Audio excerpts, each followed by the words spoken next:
I knew that what I was posting on Facebook and then on Twitter was going to get me banned. I knew that because it was too close to the truth. In fact, it was on the truth, so that was going to get me banned.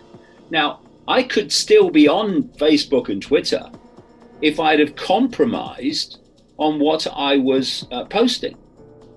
But what's the point of posting way back from the cutting edge just because you fear that some bunch of prats in Silicon Valley are going to ban you from their platform?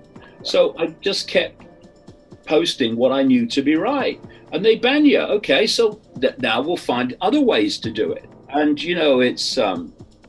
it's amazing how, despite being banned from all these platforms, including YouTube, that the information still massively circulates. I'm doing it on the basis of what I know to be right. I'm not compromising. Well, better not say that. No, it's the truth, isn't it? Well, yeah, I think it's the truth. Yeah, say it then.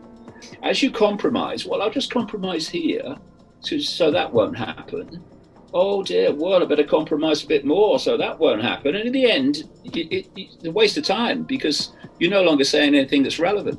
If we believe in freedom, then we believe in the freedom of people to make their own free choice on how they receive what we're putting out. So if people want to ignore it and abuse me for it, well, that's fair enough. You go ahead, because you're not having an effect on me. Because that's one of the great things that people seem to forget. It's not how we're abused that affects us, it's how we choose to be affected by it. So if someone says something to someone that's not very nice, and people can get hurt. Well, how can you say that about me? Well, people say stuff like that to me. I said, well, thanks for sharing that with me. Have a nice day. It doesn't matter. It doesn't matter unless I make it matter. And you learn this from experience over the years, to not get attached to how it's received. Obviously, it's nice when you're appreciated, but I don't need appreciation to do what I do. Whether I'm appreciated or whether I'm not, I'm still going to go boom, boom, boom in doing what I know to be right. I'm not going to be affected by whether people like me or whether they don't like me. I'm going to do what I know to be right. To be perceptually manipulated in a way that previous generations weren't. And you have this pressure to obey the echo chamber and not free think and have a different opinion. And I've seen polls and articles about young people at university who stay quiet if they have opinions that are not part of the woke orthodoxy, because they know what the consequences are going to be. So I do feel sorry for them, and a lot of perceptual manipulation is done by making it very unpleasant to have a different opinion. And so you start to parrot the orthodoxy.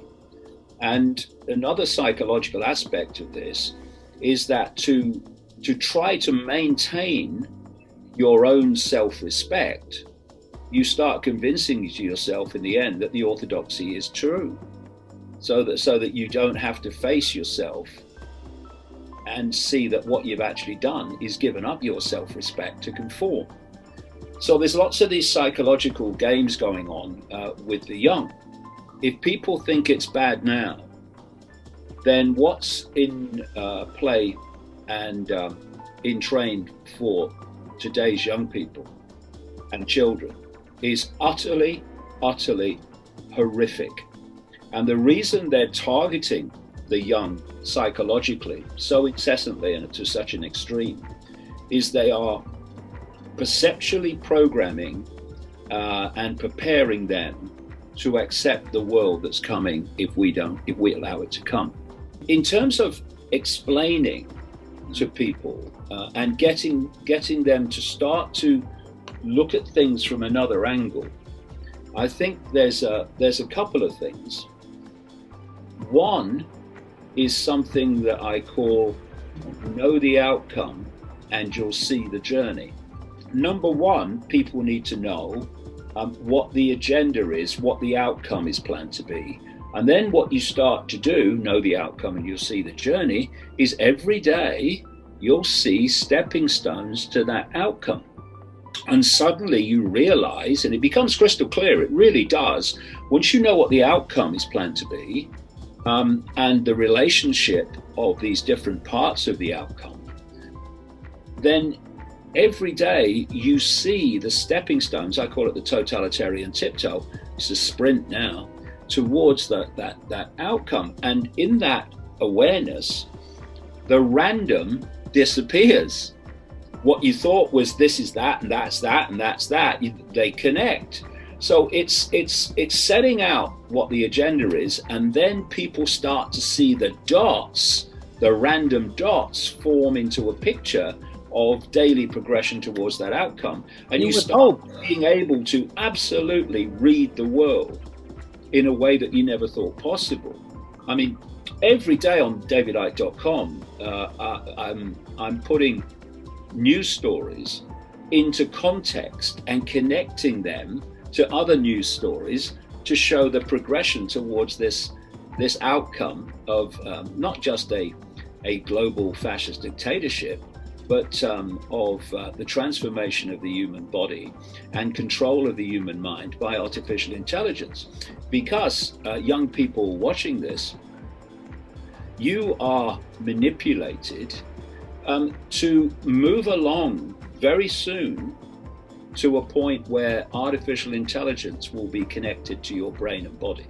If you don't know what the outcome is planned to be and why the outcome is happening, you might buy the sales pitch, which is connect your brain to AI and you will be superhuman. You will be like the gods. But the idea is not to make us superhuman, it's to make us subhuman and to replace the human mind as we now know it with an AI mind, which will, by being connected to all humans, will become a hive mind of centrally dictated perception.